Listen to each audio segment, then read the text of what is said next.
तो आप सभी को मेरा नमस्कार। स्टार्ट कर रहे हैं चैप्टर काइनेटिक्स स्टार्ट कर दिया था लास्ट क्लास ही, उसी को आगे बढ़ाएंगे, कंप्लीट करेंगे। काइनेटिक्स में बेसिक्स देख लिए थे, रेट ऑफ रिएक्शन क्या होता है, डिफरेंशियल रेट इक्वेशन कैसे लिखते हैं, रेट लॉ क्या होता है, सब देख लिया था। अब इन्हीं चीज़ों को यूज़ करेंगे आगे, ठीक है ना। तो इसमें सबसे आगे आएगा इंटीग्रेटेड रेट इक्वेशन। सबसे इंपॉर्टेंट टॉपिक है, चैप्टर का क्वेश्चन आता ही आता है पेपर में 101%। आज तक ऐसा नहीं हुआ पेपर हुआ और इसका क्वेश्चन ना आया, इंटीग्रेटेड रेट इक्वेशन का आएगा ही आएगा। क्वेश्चन 101% है, बिल्कुल छोड़ के जाने की गलती मत करना। जीरो ऑर्डर, फर्स्ट ऑर्डर, दो ऑर्डर्स के लिए रिएक्शन पढ़नी है, छोड़ना नहीं है। जैसे करा रहा हो वैसे वैसे करना है, इसके बाहर से कुछ नहीं आएगा, काफ़ी है। इंटीग्रेटेड रेट इक्वेशन होते क्या है भाई? इंटीग्रेटेड रेट इक्वेशन हमारे पास ये रिलेशन देते हैं, क्या देते हैं? It gives relation between concentration of reactant at two different times. दो अलग अलग टाइम पे कंसंट्रेशन ऑफ रिएक्टेंट्स के बीच रिलेशन देता है। आप सभी को पता है स्टार्टिंग में रिएक्टेंट का कंसंट्रेशन हाई होता है, बीकर में रिएक्टेंट होता है जब तक रिएक्शन स्टार्ट नहीं हुई होती। जब रिएक्शन स्टार्ट हो जाती है धीरे धीरे रिएक्टेंट किस में कन्वर्ट होता है? प्रोडक्ट में। तो अगर आपने स्टार्टिंग में रखा है रिएक्टेंट 10 किलो, तो जैसे जैसे रिएक्शन स्टार्ट होगी, मान लो आधा घंटा बीता, 1 किलो प्रोडक्ट बन गया, तो रिएक्टेंट 1 किलो घट जाएगा, 9 किलो हो जाएगा। फिर थोड़ी देर बाद 1 घंटा और बीतेगा, फिर वो कितना हो जाएगा? 8 हो जाएगा। फिर 1 घंटा और बीतेगा, फिर हो जाएगा 7। तो हर घंटे पे क्या हो रहा है? रिएक्टेंट का कंसंट्रेशन कम होता जा रहा है ना। तो कितनी देर बाद कितना बचा? एक था initial 10 kilo, initial concentration 10 kilo था, मान लो 3 घंटे बाद पूछा, 3 घंटे बाद उसका अमाउंट हो गया 6 किलो या 7 किलो। तो जो भी है वो फाइनल कंसंट्रेशन बचा हुआ, ठीक है ना। तो इनिशियल कितना था और फाइनल कितना है? तो रिएक्टेंट का concentration at two different times, starting में कितना था और थोड़ा टाइम होने के बाद उसका कितना बचा हुआ है। तो ये हमें कौन बताता है? इंटीग्रेटेड रेट इक्वेशन से पता लगता है कि रिएक्टेंट स्टार्टिंग में कितना था और थोड़ी देर जितनी भी देर रिएक्शन हुई है उसके बाद वो कितना बचेगा। जीरो ऑर्डर के लिए कैसे रिएक्शन है? ऐसे कोई रिएक्शन लेटर सपोज ऐसे कोई रिएक्शन है, ए से बी बन रहा है, ठीक। रेट लॉ के according R is equal to A की पावर XY होती थी, लेकिन जीरो ऑर्डर, तो ये ऑर्डर जीरो डाल दिया मैंने। रेट लिखने का एक तरीका और मैंने बताया था, minus D change in concentration of reactant, है ना। रिएक्टेंट है DA/dt इक्वल टू K, ठीक। किसी की पावर जीरो होती है 1 आ जाता है। dt को मैंने उधर भेज दिया, कोई दिक्कत तो नहीं होनी चाहिए। अभी डिवाइड में उधर जाएगा तो मल्टीप्लाई में हो जाएगा। फिर यहाँ पे हमारे पास देखोगे आप तो हाँ, taking integration both side. Next हमने क्या किया? Taking integration both side. जब दोनों तरफ इंटीग्रेशन ले लिया तो जब टाइम जीरो था तो इनिशियल कंसंट्रेशन जो था उसे हम ए नोट से दिखाएंगे, ठीक है ना। जब टाइम जीरो था जो भी कंसंट्रेशन रिएक्टेंट का था उसे हम इनिशियल कंसंट्रेशन बोलेंगे और वो ए नोट होगा। थोड़ी देर बाद जब कुछ टाइम बीत जाएगा तो हमें पता है रिएक्टेंट का अमाउंट कुछ कम हो जाएगा, तो अब जो फाइनल कंसंट्रेशन बचा हुआ होगा उसे हम क्या बोलेंगे? फाइनल कंसंट्रेशन ए। तो टाइम जीरो पे जो कंसंट्रेशन था वो ए नोट था, टाइम टी पे जो कंसंट्रेशन है वो ए है, ठीक। तो फिर इंटीग्रेशन आपको थोड़े बहुत इंटीग्रल मेरे ख्याल से पता होने चाहिए, नहीं पता है तो यही याद रखना, इतने से काम चल जाएगा, इसके अलावा कोई यूज़ नहीं होने वाला। डी ए का इंटीग्रल ए होता है, डी टी का इंटीग्रल टी होता है, डी ए बाई ए का इंटीग्रल ln ए होता है। तो यहाँ पे आप देखो डी ए का इंटीग्रल ए होता है, डी ए का इंटीग्रल ए आ गया, डी टी का इंटीग्रल टी होता है, टी आ गया, लिमिट्स वही है, ठीक। फिर लिमिट्स मल्टीप्लाई करते हैं, अपर limit minus lower limit. Upper limit पहले मैंने पुट करी ए माइनस ए नोट, अपर लिमिट पुट करी टी माइनस 0, ठीक। माइनस का साइन अंदर भेज दिया। अभी ये वाला माइनस का है तो ये प्लस का हो जाएगा और ये प्लस का है तो ये माइनस का हो जाएगा। ए नोट माइनस ए बराबर के टी। तो ये आपकी integrated rate equation for zero order आ गई। डेरिवेशन याद रख सकते हो तो अच्छी बात है, नहीं रख सकते हो तो कोई ज़्यादा फर्क नहीं पड़ने वाला, लेकिन ये रिएक्शन आपको जरूर याद रखनी है, ठीक है ना। ये इक्वेशन आपको याद रखनी है, फॉर्मूला याद रखना है इंटीग्रेटेड रेट इक्वेशन का, ठीक। किसी भी हालत में इसको नहीं बोलना है क्योंकि न्यूमेरिकल्स आते हैं, ठीक है ना। डेरिवेशन वगैरह नहीं आने वाली है आपके पेपर में, ठीक। केमिस्ट्री में वैसे भी डेरिवेशन ज़्यादा नहीं पूछी जाती हैं। हाँ, ग्राफ पूछेंगे, बट ग्राफ भी अगर आपको ये वाली इक्वेशन याद है तो ज़्यादातर ग्राफ इसी से बन रहे होंगे, ठीक। तो मैं करके दिखाता हूँ। नेक्स्ट ये हो गया, डेरिवेशन याद रखने की ज़्यादा खास जरूरत नहीं है, ये फॉर्मूले आते हैं तो बहुत है। कैरेक्टरिस्टिक्स नेक्स्ट आता है, यूनिट ऑफ के की यूनिट निकालने का मैंने आपको फॉर्मूला बताया था। अगर आप ऑर्डर जीरो रखोगे तो जीरो ऑर्डर के लिए के की यूनिट क्या हो जाएगी? Second inverse. Plot of A naught minus A versus T. अब ग्राफ्स की बारी आएगी। ग्राफ आ सकते हैं भाई, ठीक है ना। एक नंबर में अब तो MCQ वगैरह ही बहुत आने लग गए हैं, तो ग्राफ के आने के बहुत ज़्यादा चांसेस है, ठीक। तो ग्राफ को अच्छे सीख लेना, रटना नहीं है ग्राफ। अगर आप थोड़ा सा तरीका देख लोगे तो अपने आप बनने लगेंगे आप, ठीक। ग्राफ की थोड़ी बेसिक्स पता होनी चाहिए आपको। स्ट्रेट लाइन की इक्वेशन क्या होती है? y equal to mx plus C होती है। इसमें m स्लोप होता है, c इंटरसेप्ट होता है, y एक्सिस का कोऑर्डिनेट होता है, x एक्सिस का कोऑर्डिनेट होता है। कभी भी आपकी स्लोप पॉजिटिव है तो ऊपर चढ़ता हुआ ग्राफ आएगा। कैसा ग्राफ आएगा? ऊपर चढ़ता हुआ। कभी भी स्लोप नेगेटिव है तो आपका नीचे की तरफ, नेगेटिव स्लोप मतलब नीचे की तरफ, ढलान नीचे की तरफ है। पॉजिटिव स्लोप मतलब ढलान ऊपर की तरफ है, ठीक। तो ये नेगेटिव स्लोप, कभी भी जीरो स्लोप है तो स्ट्रेट आएगा बिल्कुल, ठीक, इस तरीके से कोई ढलान नहीं रहेगी।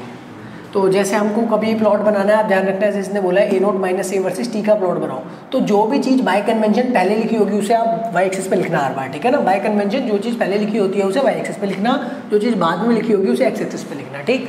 अब ये वाले हमें a0 माइनस ए वर्सेस टी चाहिए, तो a0 और t कौन से इक्वेशन में आ रही थी, इस इक्वेशन में आ रही थी, ये वाली इक्वेशन लिख लो, a0 माइनस ए बराबर के टी, ठीक। स्ट्रेट लाइन की इक्वेशन क्या होती है, y equal to mx plus c, ये वाला पूरा पार्ट y के बराबर चाहिए, देखो मैंने y के इक्वल रख दिया, और x एक्सिस पे तुम्हें t चाहिए, x एक्सिस पे t चाहिए, तो x mx में आ रहा है ना, तो mx से कंपेयर करा देना, और यहाँ पे प्लस c होता है, कुछ नहीं है तो प्लस 0 तो लिख ही सकते हो आप, a0 माइनस ए बराबर के टी प्लस 0 लिख सकते हो ना बस। तो यहाँ से आप देख सकते हो c किसके बराबर है, 0 के बराबर है, y पे ये चाहिए था आ गया, x पे t चाहिए था आ गया, तो यहाँ से स्लोप कैसा हो गया, k के बराबर हो गया, तो m is equal to k हो जाएगा। तो पॉजिटिव स्लोप दिख रहा है आपको, पॉजिटिव स्लोप का ग्राफ ऊपर की तरफ जाएगा, ठीक। हाँ, जब इंटरसेप्ट 0 होगा तो ओरिजिन से जाएगा, अगर इंटरसेप्ट की कुछ वैल्यू होगी तो वो कट करके जाएगा वाई एक्सिस को, ये ध्यान रखना, ठीक। अगर पॉजिटिव स्लोप है और इंटरसेप्ट अपना क्या है 0, तो ओरिजिन से जाएगा, और इंटरसेप्ट की कुछ वैल्यू है तो फिर वो ओरिजिन से थोड़ा ऊपर वाई एक्सिस से कहीं कट करके जाएगा, ठीक। अभी देखेंगे आगे। फिर plot of A versus T बनाना है। अब वाई एक्सिस पे बाय कन्वेंशन जो चीज़ पहले लिखी है उसे वाई एक्सिस पे, जो बाद में लिखा है उसे एक्स एक्सिस पे। अब ए को अकेला छोड़ दो, इसी इक्वेशन में अगर ए को आप उधर ले जाओगे तो ये इधर आ जाएगा, माइनस का हो जाएगा, ए नॉट माइनस के टी हो जाएगा। देखो ए अकेला हो गया तो ए नॉट ये उधर चले जाएगा, है ना। आपको ए अकेला छोड़ना था, ए अकेला छोड़ा, ए उधर भेजा तो ये इधर आ गया, और ए नॉट माइनस के टी आ जाएगा। सॉरी, ये मैंने शायद गलत बना दिया है ना, ए नॉट माइनस के टी हो जाएगा इसका। अगर हम ए को उधर भेजेंगे तो ए नॉट माइनस के टी हो जाएगा, मैंने गलत बना दिया यहाँ पे, इसको चेंज कर लेना आप। तो ये कैसा हो जाएगा, ये नेगेटिव स्लोप हो जाएगा, है ना। तो नेगेटिव स्लोप का मतलब ग्राफ कैसा होता है, नेगेटिव स्लोप का मतलब ग्राफ है नीचे की तरफ, नेगेटिव स्लोप का ग्राफ है मैंने बताया नीचे की तरफ आएगा, ऐसे आएगा ग्राफ, है ना। तो इसका स्लोप m किसके बराबर हो गया, आप देखो माइनस के बराबर है, और ये जो वैल्यू होती है इंटरसेप्ट की होती है, इंटरसेप्ट इसका ये कितना है, ए नॉट है, ठीक। थोड़ा सा एरर हो गया होगा लिखते वक्त, जल्दी में लिख रहे थे, ठीक। तो इसको देख लेना इस तरीके से। तो यहाँ से आपको वाई एक्सिस पे ए चाहिए था, वाई एक्सिस पे ए आ गया, एक्स एक्सिस पे टी चाहिए था, टी आ गया, ठीक। यहाँ से ये इंटरसेप्ट की कुछ वैल्यू है, और स्लोप कैसा है आपका नेगेटिव स्लोप, तो नेगेटिव स्लोप का ग्राफ ऐसे नीचे की तरफ आता है, ठीक। इस तरीके से ड्रॉ कर लीजिएगा। नेक्स्ट हमारे पास होता है plot of rate of reaction versus time. Rate of reaction और टाइम का प्लॉट बना रहे हैं, जरा देखना कैसे बनेगा। तो rate of reaction versus time का जो रिलेशन था, are is equal to A की पावर 0 थी, ठीक। आर इज इक्वल टू के किसी की पावर 0 थी, तो वन आंसर आया था ना, आर इज इक्वल टू के हो जाएगा। फिर अगर आप यहाँ पे देखो तो इसमें तो ए आ ही नहीं रहा, तो यहाँ से आप साफ साफ कह सकते हो कि आर जो है ए पर डिपेंड ही नहीं करता, ठीक है ना। रेट ऑफ रिएक्शन जो है वो कंसंट्रेशन ऑफ रिएक्टेंट पे डिपेंड ही नहीं करता, है ना। तो जब डिपेंड ही नहीं करता तो ऐसा ग्राफ आता है हमेशा straight line parallel to x axis, है ना। इस पे आप कहीं किसी पॉइंट पे देखो आपका टाइम चेंज हो रहा है, लेकिन आर की वैल्यू चेंज नहीं हो रही है, आर की वैल्यू फिक्स है। चाहे तो आप ऐसे याद रख सकते हो, अगर ऐसे नहीं कर सकते तो एक काम करो, इसको मैं ऐसे तो लिख सकता हूँ ना, 0 into t, r is equal to k था, इसमें मैंने प्लस क्या कर दिया 0 इंटू टी। 0 इंटू टी का मतलब क्या है, 0 को आप किसी भी नंबर से मल्टीप्लाई करोगे 0 आएगा, तो किसी भी नंबर में आप 0 तो जोड़ ही सकते हो, 3 को 3 प्लस 0 लिख सकते हो ना। वैसे ही मैंने आर इज इक्वल टू के को के प्लस 0 लिख दिया, एक तरीके से 0 है। तो अब आप देखो आपको एक्स एक्सिस पे क्या चाहिए, टी चाहिए, मिल रहा है आपको, वाई एक्सिस पे आर चाहिए, मिल रहा है, और स्लोप कैसा है 0, मैंने बताया था 0 स्लोप का ग्राफ इस तरीके से आएगा, है ना। देखो 0 स्लोप है, और इन जो यहाँ पे वैल्यू ये कट करके आ रहा है, तो ये क्या है आपका इंटरसेप्ट है, देखो सी की वैल्यू है ना के, ये जो कट कर रहा है। तो आपसे क्वेश्चन में यही पूछेगा, ऐसे आपको कोई भी ग्राफ दे देगा, उसका स्लोप पूछ लेगा, ठीक है ना, इंटरसेप्ट पूछ लेगा, तो वो सब तभी बना पाओगे जब आपको ये सब पता होगा कि स्लोप क्या है, इंटरसेप्ट क्या है, ठीक। एमसीक्यू में इसी तरीके से पूछता है क्वेश्चन। हाफ लाइफ टाइम बहुत इंपॉर्टेंट कंसेप्ट, मतलब पूरा इंपॉर्टेंट है, कुछ नहीं छोड़ सकते आप इसमें। ये चैप्टर का से बिल्कुल ये समझ लो हर्ट है ये चैप्टर का, इसके बिना कुछ नहीं है चैप्टर, ठीक, ये आप छोड़ नहीं सकते।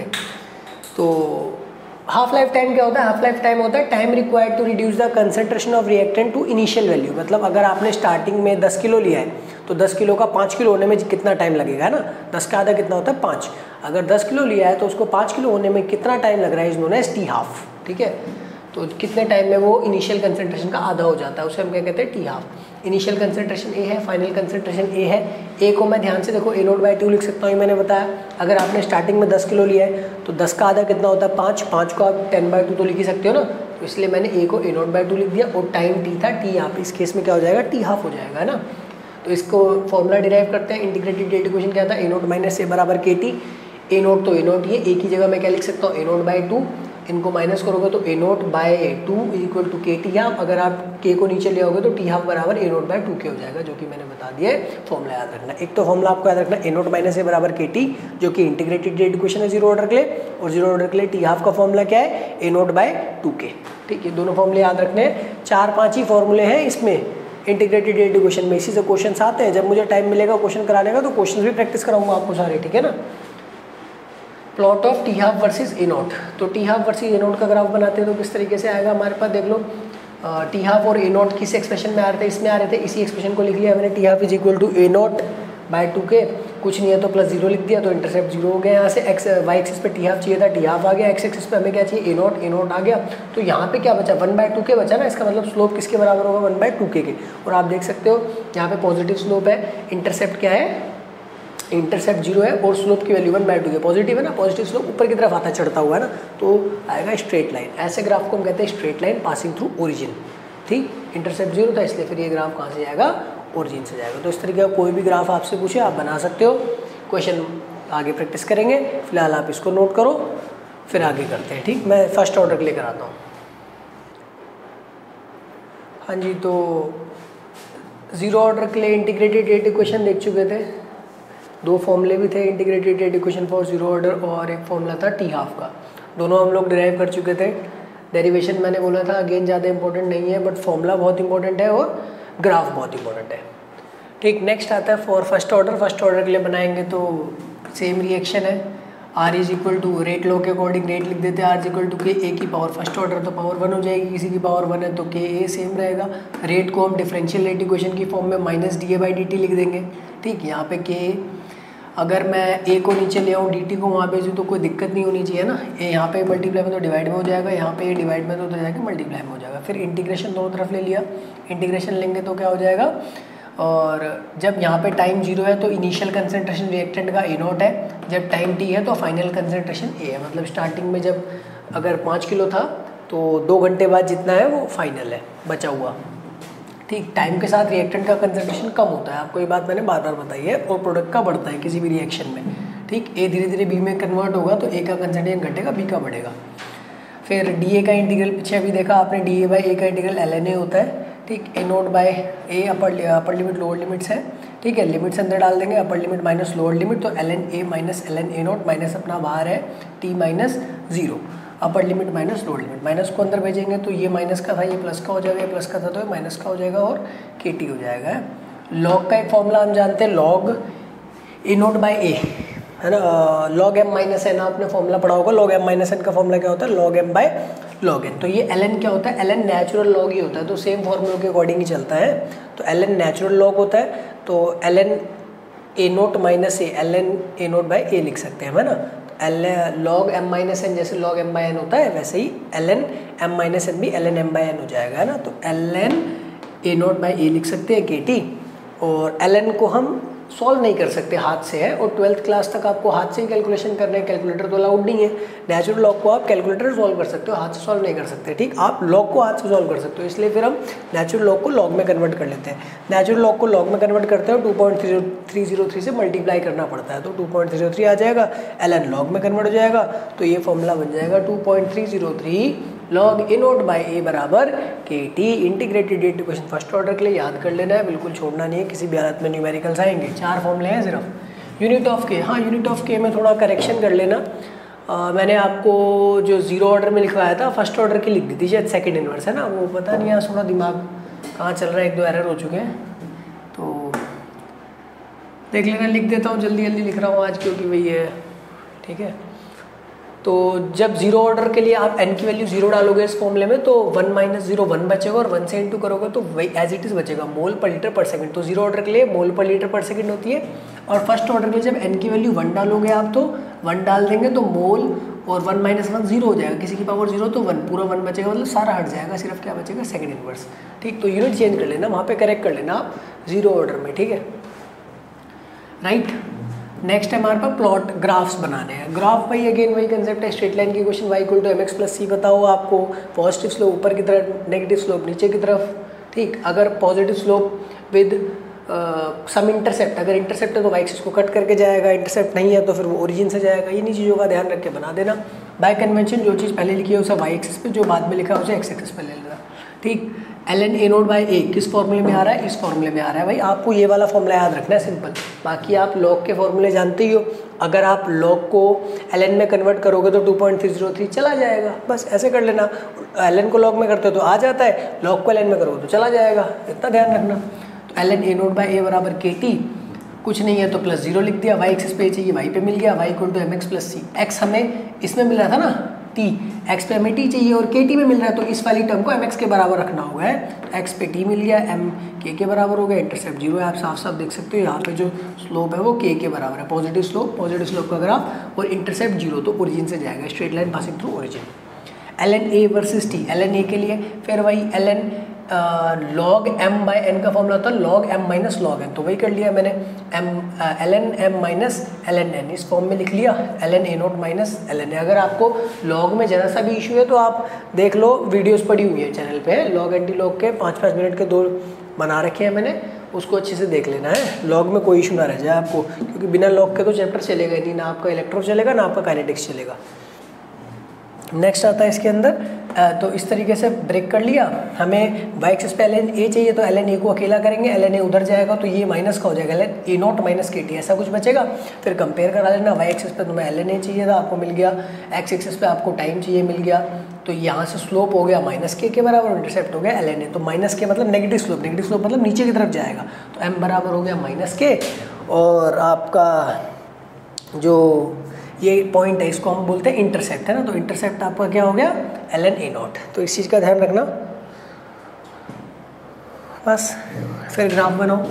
नेक्स्ट है plot of log a note by a versus t, है ना। जैसे ये बनाया था ln a note by a versus t, इसमें आप देखो log के टर्म में, तो ln वाला फॉर्मूला था, ln को log में कन्वर्ट करोगे 2.03 आ जाएगा, 2.03 log a note by a बराबर kt, ये फॉर्मूला था। 2.03 को नीचे भेज दो, क्योंकि आपको y एक्सिस पे ये टर्म अकेली चाहिए, है ना। जो चीज़ पहले लिखी है बाय कन्वेंशन y एक्सिस पे चाहिए, जो बाद में लिखी है x एक्सिस पे, तो आपको ये अकेले में चाहिए y के बराबर, तो t नीचे चला, 2.03 नीचे चला जाएगा। अब आप कंपेयर करा लो, x एक्सिस पे आपको चाहिए t मिल गया, y एक्सिस पे आपको ये चाहिए log a note by a, ये मिल गया। अब यहाँ से पूरे में देखो तो बचा क्या, k बाई 2.03, अगर x t के बराबर है तो बचा हुआ k बाई 2.03 m के बराबर होगा, तो स्लोप हो गया ये, ठीक। तो यहाँ पे भी आप देख लो, पॉजिटिव वैल्यू है, पॉजिटिव स्लोप कैसे आएगा, पॉजिटिव स्लोप ऊपर की तरफ जाएगा, और इंटरसेप्ट 0 है ना, तो ओरिजिन से जाएगा। रेट ऑफ रिएक्शन और कंसेंट्रेशन ऑफ रिएक्टेंट का ग्राफ बनाना है, ठीक है ना। तो कंसेंट्रेशन ऑफ रिएक्टेंट a मान लेते हैं हम लोग, है ना। अगर रेट ऑफ रिएक्शन देखें तो r इज इक्वल टू के ए आया था यहाँ पे, अगर आपको ध्यान हो तो ये देखो r इज इक्वल टू के ए था, ठीक। r इज इक्वल टू के ए हो गया, और इससे कंपेयर करें तो यहाँ पे देख लो आप, कुछ नहीं है तो प्लस 0 लिख दिया, y एक्सिस पे r चाहिए मिल रहा है, x एक्सिस पे a चाहिए मिल रहा है, तो यहाँ से कंपेयर करेंगे तो स्लोप k के बराबर हो गई, इंटरसेप्ट 0 है, स्लोप k के बराबर है, तो स्ट्रेट लाइन पॉजिटिव स्लोप है ना, straight line passing through origin से जाएगा। हाफ लाइफ टाइम मैंने पीछे भी बताया था। हाफ लाइफ टाइम क्या होता है कि कितने टाइम में आपका रिएक्टेंट जो है वो इनिशियल कंसंट्रेशन का आधा हो जा रहा है। अगर स्टार्टिंग में आपने 10 किलो लिया है तो कितने टाइम में 5 किलो हो जा रहा है ना। तो इसमें इनिशियल कंसंट्रेशन ए नोट है, फाइनल कंसंट्रेशन ए है। अगर ये 10 किलो है, ये 5 किलो है, तो 5 को 10/2 तो लिख ही सकते हो ना आप, इसलिए ए को ए नोट बाई 2 तो लिख ही सकते हो, इनिशियल का आधा, ठीक। और टी हाफ है, इस फॉर्मूले को पुट कर दो। देखो लॉग ए नोट बाई ए बराबर के टी, ए नोट तो ए नोट है, ए की जगह मैं क्या रख सकता हूँ, ए नोट बाई 2, ए की जगह मैं ए नोट बाई 2 रख सकता हूँ, टी की जगह टी हाफ रख सकता हूँ, ए नोट से ए नोट कट जाएगा, 2 ऊपर जाएगा, लॉग 2 की वैल्यू 0.3010 होती है, मल्टीप्लाई कर देना, के को नीचे ले आया हूँ, टी हाफ क्या बन गया 0.693 बाय के। अगेन फोर्थ फॉर्मूला, 2 तो इंटीग्रेटेड डेरिवेटिव इक्वेशन हो गए 0 ऑर्डर फर्स्ट ऑर्डर के लिए, और 2 आपके फॉर्मूले हो गए टी हाफ के दोनों के लिए, है ना। ए नोट बाई 2 के 0 ऑर्डर के लिए था, और फर्स्ट ऑर्डर के लिए आपके पास है 0.693 बाय के। तो इनको बहुत अच्छे से याद रखना, इनसे क्वेश्चन आते हैं। ग्राफ है then plot of T half versus a, t half और ए का ग्राफ बनाएंगे। तो टी हाफ और ए का ग्राफ कैसा होता है हमारे पास, इस तरीके से बना लेना। टी हाफ और ए ये वाली एक्सप्रेशन है, देखो आप साफ देख पा रहे हो, टी हाफ में ए तो आ ही नहीं रहा फॉर्मूले में। जब कोई चीज़ फॉर्मूले में नहीं आती इसका मतलब वो उससे इंडिपेंडेंट है, मतलब जो हाफ लाइफ टाइम है वो कंसंट्रेशन ऑफ रिएक्टेंट पे डिपेंड ही नहीं करती है, ठीक है ना। तो कंसंट्रेशन ऑफ रिएक्टेंट पे डिपेंड ही नहीं करती, जब डिपेंड नहीं करती तो कैसा आता है, straight line parallel to x axis graph, इस तरीके से आता है। आप देख सकते हो कंसंट्रेशन ए का कितना भी चेंज करो टी हाफ पे कोई फर्क नहीं पड़ रहा, टी हाफ की वैल्यू सेम है। ठीक, ये हो गई आपकी जीरो ऑर्डर की रिएक्शन भी हो गई। एक कंसेप्ट और याद आ रहा है, कहीं लिख देते हैं छोटा सा, थोड़ी जगह तो बची रही है। ठीक, एक छोटा कंसेप्ट होता है amount of reactant left after n half lives, n half lives, amount of reactant left after n half life.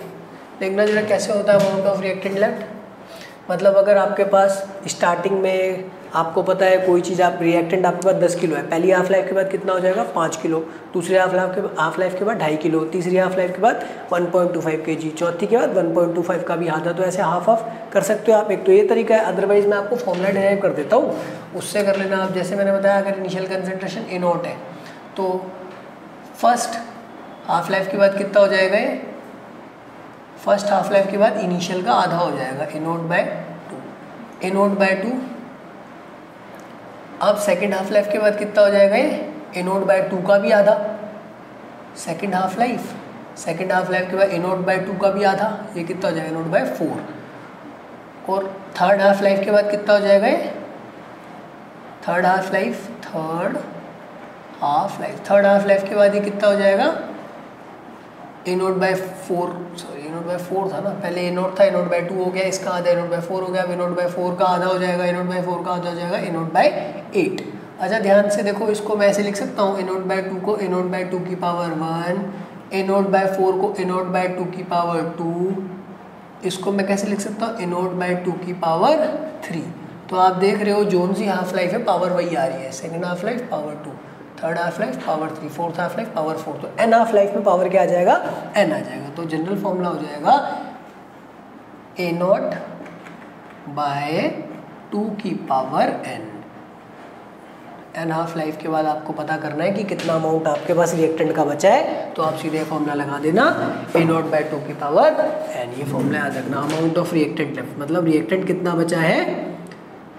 और ये formula same for all orders reaction, चाहे जीरो ऑर्डर की रिएक्शन हो चाहे फर्स्ट ऑर्डर की reaction हो, कोई फर्क नहीं पड़ता है।